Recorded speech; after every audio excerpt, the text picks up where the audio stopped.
Bab 022.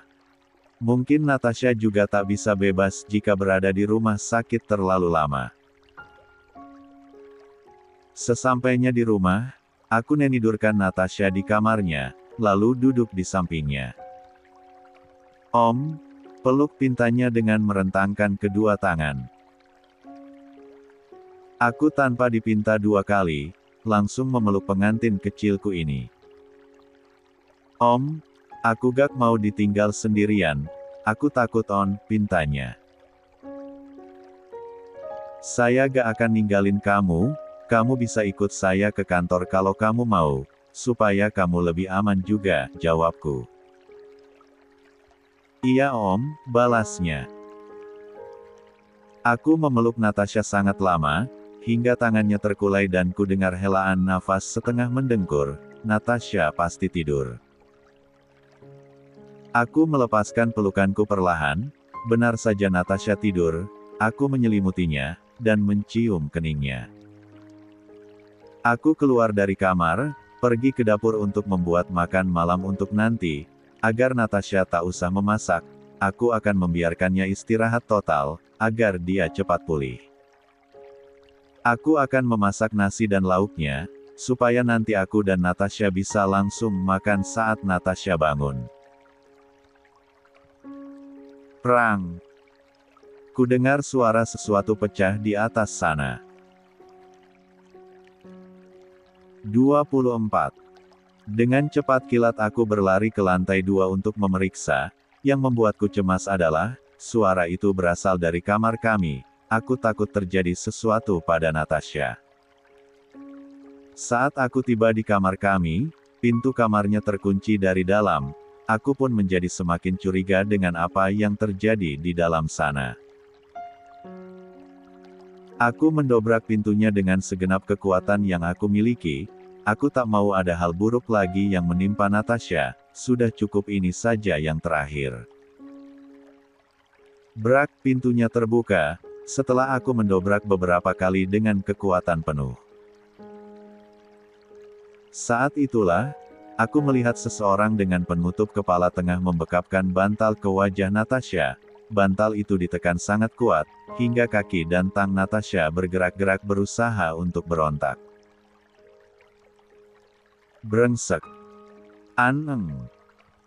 Aku mengumpat kencang, hingga berlari ke arah tempat tidur dan menerjang orang tersebut hingga terjungkal ke lantai. Berani banget lu sentuh istri gue. Mampus lu. Aku menyerang orang itu tanpa ampun, aku takkan membiarkannya lolos, karena aku yakin dia adalah pelaku pembunuhan Vera. Orang itu ternyata cukup lihai, dia bisa menghindari serangan dariku, tetapi aku tak menyerah, aku mengeluarkan semua jurus yang aku punya. Baf baf baf. Pukulanku mengenai wajahnya beberapa kali, lalu aku mengatakan pukulanku ke arah perutnya. Baf, kena kau.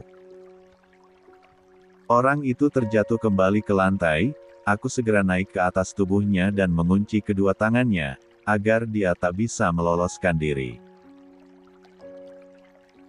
Dengan cepat, aku membuka penutup kepalanya, aku sangat ingin tahu siapa pelakunya. Ketika penutup kepala itu terlepas, aku tercengang, karena orang itu adalah orang yang aku kenali. Fahmi. Ucapku, terkejut bukan main. Wajah Fahmi aku kenali, meskipun berdarah-darah akibat pukulanku tadi. Aku masih tak percaya dengan apa yang aku lihat, bagaimana mungkin Fahmi yang pendiam dan kutu buku itu menjadi seorang pembunuh. Ya, Fahmi adalah teman semasa kuliah dulu, aku dan Vera cukup mengenal baik dirinya. Dia seorang pemuda yang pendiam, jarang berbicara dan berteman. Kesehariannya selalu sibuk dengan buku-buku, maka dia disebut si kutu buku. Dulu, Vera sering mengejeknya, karena Fahmi menyatakan cinta beberapa kali kepada Vera. Sebenarnya Vera bukan mengejek, tetapi yang namanya Vera tak bisa memfilter ucapannya, jadi terkesan mengejek. Entah karena dendam dahulu atau apa, tapi tindakan Fahmi membunuh Vera bukanlah hal yang dapat dibenarkan. "Fahmi, kenapa lu?" tanyaku tak percaya. "Dia pantas mati," umpatnya, senyuman licik terukir di bibirnya yang berdarah. "Apa salah Vera sama lu? Kenapa lu tega?" teriakku, sambil mencengkeram kerah bajunya. 25. Dia pantas mati, dia cewek sombong, dia juga sering ejek gue. Terus dia juga nolak cinta gue, mungkin karena gue miskin, dia lebih milih si cowok kaya itu, gue gak terima. Fahmi tampak seperti iblis di mataku. Brengsek. Sesalah apapun dia sama lu gak bisa bunuh dia, gak punya hati. Aku menjadi sangat murka padanya. Pukulan dariku terus mengenai wajahnya. Aku menelungkupkan tubuhnya, lalu mengikat tangannya di belakang dengan kabel charger yang kuambil di laci kamar. Fahmi tak bisa melepaskan diri lagi, dia sudah kubekuk. Fahmi berusaha berontak, tapi tak bisa melepaskan diri. Aku segera menghubungi polisi untuk segera datang ke rumahku, untuk mengamankan Fahmi si pembunuh. Aku menghampiri Natasha yang tadi hampir saja tewas akibat perlakuan Fahmi yang mencoba menghabisinya. Aku memeluk istriku, yang kini kembali menangis ketakutan. "Sudah, dia sudah saya tangkap, polisi akan segera datang, kamu jangan takut ya," aku menenangkan Natasha. "Aku takut Om, takut, dia mau membunuhku juga," Natasha ketakutan. Aku semakin mengeratkan pelukanku padanya, dia pasti menjadi trauma lagi. Tubuh Natasha bergetar lagi, bagaimana tidak, dia baru saja menghadapi maut, tentu saja dia akan sangat ketakutan hingga bergetar. Tak berselang lama, ku dengar sirine mobil polisi datang ke halaman rumahku. Aku melihat Fahmi terus berontak ingin melepaskan diri, tapi ikatan di tangannya terlalu kuat, sehingga dia takkan bisa melepaskan dirinya dari ikatanku. Suara derap langkah kaki terdengar ramai menuju ke arah kamarku. "Jangan bergerak." Polisi menodongkan pistolnya kepada Fahmi setelah masuk. Fahmi tak bisa berbuat apa-apa, dia pasrah ketika polisi membawanya ke kantor. Polisi memintaku untuk ikut bersama ke kantor polisi, guna untuk memberikan keterangan sebagai saksi, tetapi aku tak bisa meninggalkan Natasha sendirian lagi, dia membutuhkan aku, sehingga aku meminta untuk datang besok saja. Polisi membawa Fahmi pergi, mobil-mobil itu sudah hilang dari halaman rumahku, ketika aku mengintip dari jendela. Aku kembali memeluk Natasha, gadisku sangat tertekan. "Apa benar itu orang yang kamu lihat saat itu?" tanyaku. "Iya Om, suaranya sama persis," jawab Natasha. "Syukurlah dia sudah tertangkap, kamu gak perlu takut lagi ya," aku mengelus kepalanya. "Tapi yang satunya lagi belum Om, dia pasti masih berkeliaran di luar sana," ucap Natasha masih cemas.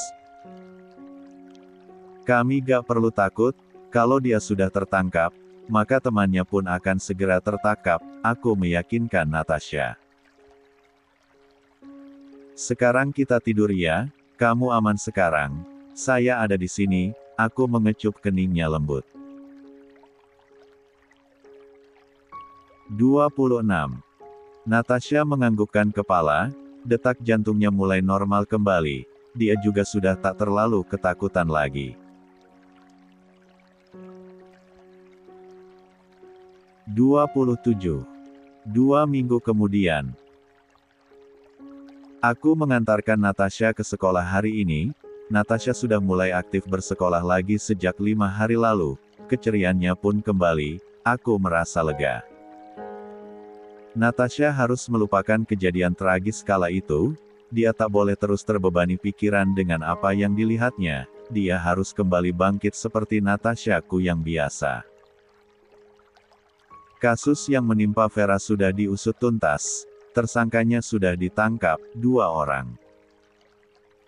Salah satunya adalah Fahmi, teman masa sekolah kami, dan satunya lagi adalah Temnan Fahmi yang diajak untuk membantu Fahmi melancarkan aksinya. Dalam persidangan, Fahmi mengaku sakit hati terhadap almarhumah Vera, yang sejak dulu selalu mengejek juga menolak cintanya. Fahmi berpikir, jika dirinya tak bisa memiliki Vera, maka tak ada seorang pun yang boleh memilikinya termasuk Fandi sendiri. Fahmi divonis hukuman seumur hidup bahkan bisa terancam hukuman mati karena telah membunuh 3 orang sekaligus dan merencanakan pembunuhan. Fahmi telah merencanakan pembunuhan itu sekitar 2 minggu sebelum kejadian. Dia telah mengawasi rumah Vera siang malam, untuk mencari waktu yang tepat untuk eksekusi. Sementara Fahmi yang mendapatkan hukuman berat, temannya yang membantu dalam kejadian itu juga dihukum 20 tahun penjara, karena terbukti bersalah telah membantu dalam kejahatan, juga telah melukai Natasha. Aku lega, mereka akhirnya tertangkap, dan Natasha-ku dapat tersenyum kembali. Aku masuk dulu ya Om. Om hati-hati di jalan. Natasha mencium tanganku sebelum keluar. Kamu juga belajar yang benar ya, jangan kemana-mana dulu setelah bel pulang berbunyi. Saya akan jemput kamu dan membawa kamu ke kantor, pesanku. Oke Om, Natasha mengacungkan jempolnya. Gadis cantikku keluar, berlari-lari kecil memasuki gerbang sekolahnya. Aku melaju kembali untuk ke kantorku. Tiba di kantor, seperti biasa mereka menyambutku dengan hormat, mereka juga mengucapkan turut berduka cita atas kematian Vera padaku, karena memang hanya akulah yang menjadi sahabat serta keluarga Vera satu-satunya selama dia hidup. Aku langsung naik ke lantai ruangan kerjaku berada. Ketika aku melintasi ruang kerja Vera, langkahku terhenti. Aku membuka pintu ruangannya dan masuk. Hai Jas, tumben kamu masuk ke ruanganku, kangen ya? Sini, aku ada kabar bagus loh, Fandi udah bilang mau balikan sama aku. Jason, aku sedih, huhuhu, Fandi cuekin aku. Jason. Celotehan Vera masih terdengar di telingaku, masih terasa nyata keberadaannya di dalam ruangan ini, ruangan yang selalu kami jadikan tempat untuk bercerita bersama. 28. Vera sangat suka ketika aku masuk ke ruangannya, dia akan selalu menarik tanganku agar aku duduk bersamanya, kemudian dia akan berceloteh, menceritakan banyak hal tentang pengalaman apa saja yang baru dia alami setiap harinya. Suara Vera terngiang-ngiang di telingaku, rasanya sulit sekali untukku melenyapkan segala kenangan tentang Vera, mungkin karena kami sangat dekat, seperti saudara. Kulihat foto yang terpajang di meja kerjanya, foto dia dan aku, saat itu dia memaksaku untuk berfoto bersama, hingga membuat wajahku konyol di foto itu, karena aku terpaksa. Tak terasa, mataku memanas kembali, buliran bening memenuhi kelopak mataku, aku merindukannya, sungguh. Kenapa kamu ninggalin aku secepat itu, Ver? Kamu janji sama aku kalau kamu bakal jadi ibu buat Natasha saat Natasha melahirkan suatu hari nanti. Kamu janji, kamu juga bakal membantuku dalam segala hal di kantor ini, tapi apa? Kamu malah pergi lebih cepat dari yang aku duga. Aku sulit melupakan kamu, Fer. Aku berbicara sendiri sambil memandangi foto Vera.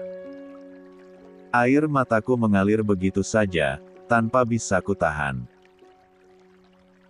Aku tak tahan jika harus berlama-lama berada di ruang kerja Vera. Aku segera keluar dan masuk ke ruanganku.